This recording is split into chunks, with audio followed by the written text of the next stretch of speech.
25 years. I've actually owned the business for about 13. We presently manage about 190 properties. Hello, my name is Tony Henry, and I'm the broker in charge of Bald Head Unlimited's Property Management Division. I've been in the vacation rental industry 25 years and counting. Our company manages 50 of the top premier homes on Bald Head Island here in North Carolina. Hi, my name is Kenny Cassidy, and I am the Director of Business Development for Orange Palm Vacation Homes here in Palm Springs, California. And our company is the largest and the oldest company here in town, with over 500 properties in total that we manage between vacation rentals and annual leasing. And the company's been in existence for 41 years. I've only been doing this for a year, not only with this company but in this industry. So I'm still fairly new to it and learning a lot. I'm Sarah Bradford. I own Winter Park Lodging Company. We manage 130 vacation rentals, and we've been in business since 2005. I came from corporate America where, you have an HR department, you have payroll, you have operations and maintenance. So when you have problems, you go to your different departments of expertise. Well, in the vacation rental business, at least for the majority of us, it's a small business. And with a small business, all of a sudden you're wearing all of those hats yourself, and you have to be an expert in every one of those fields. And what a challenge that can be. And that's probably been the biggest challenge of being in the vacation rental. Over the years, I've come to realize it's all about the people. It's about helping them to either have a great vacation experience or a great homeowner experience. We work in a people-loving industry. Each year's rental guest stays are not always just a few days at the beach. It's creating memories and special events, weddings, birthdays, anniversaries, even life celebrations. And these memories become traditions, years after years. And it's nice to know that I play a role in this, and that I make impressions on someone's remember when moments in their rockers in the future. If the focus is really about your bottom line as a company, then I don't think the company will be able to stay in business, because again, it's all about the people.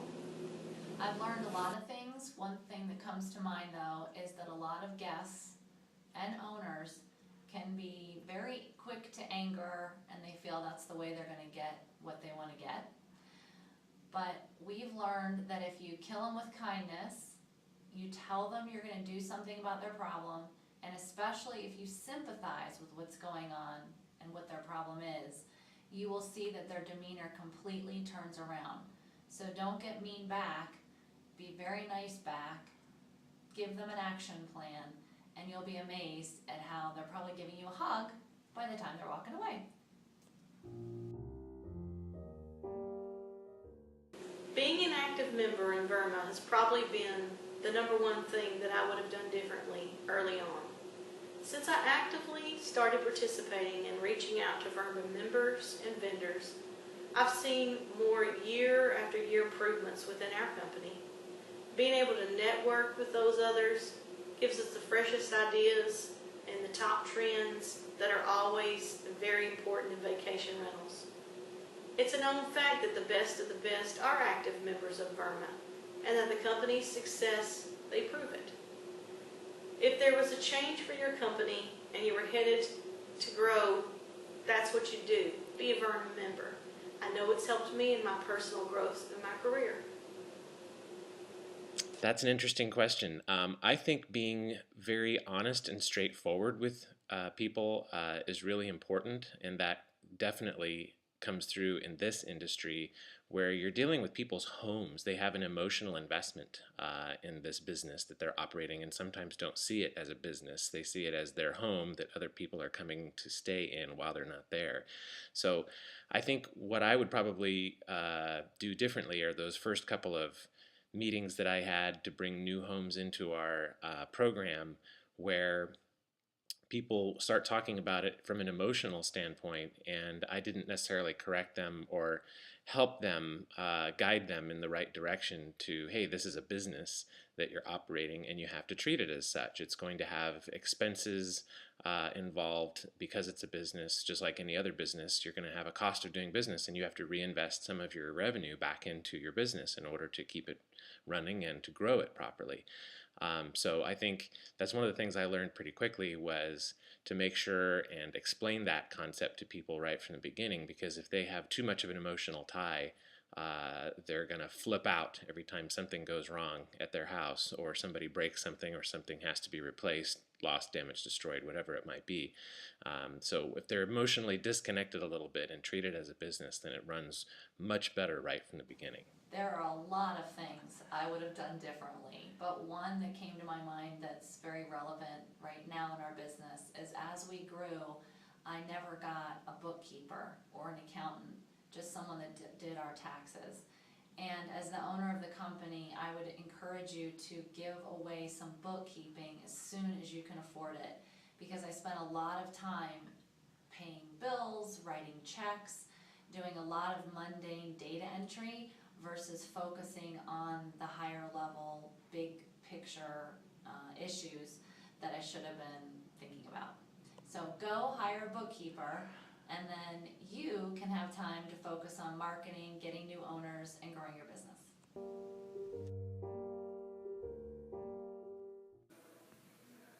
Find good people, guide them, enable them, believe in them, and then reward them.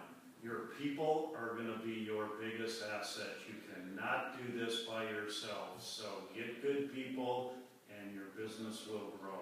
That is, never give out your cell phone number to anyone if you can help it. Because what will inevitably happen is that will be the number that they will use to contact you personally for every single thing that they need. And that really, not only is it irritating, but it also circumvents the system. Every business has a system that's in place to follow for calls that are incoming. And if someone texts or calls you personally on your cell phone on Saturday afternoon, on Monday night at 11 p.m., whatever it might be, now everything is roadblocked at you until you are able to respond and put the call back into the system. So whenever possible, avoid giving your cell phone number to homeowners, because they will keep that number and they will use it forever, and you will regret the day that you gave them that cell phone number. My advice.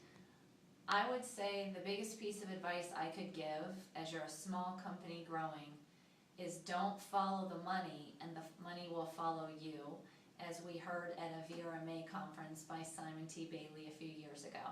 We've taken on that approach, and we've been incredibly successful by saying yes to guests and not losing a $3,000 future guest and repeat bookings over a $20 issue. So stop focusing on the money so much, and the money will actually show up in your bank account.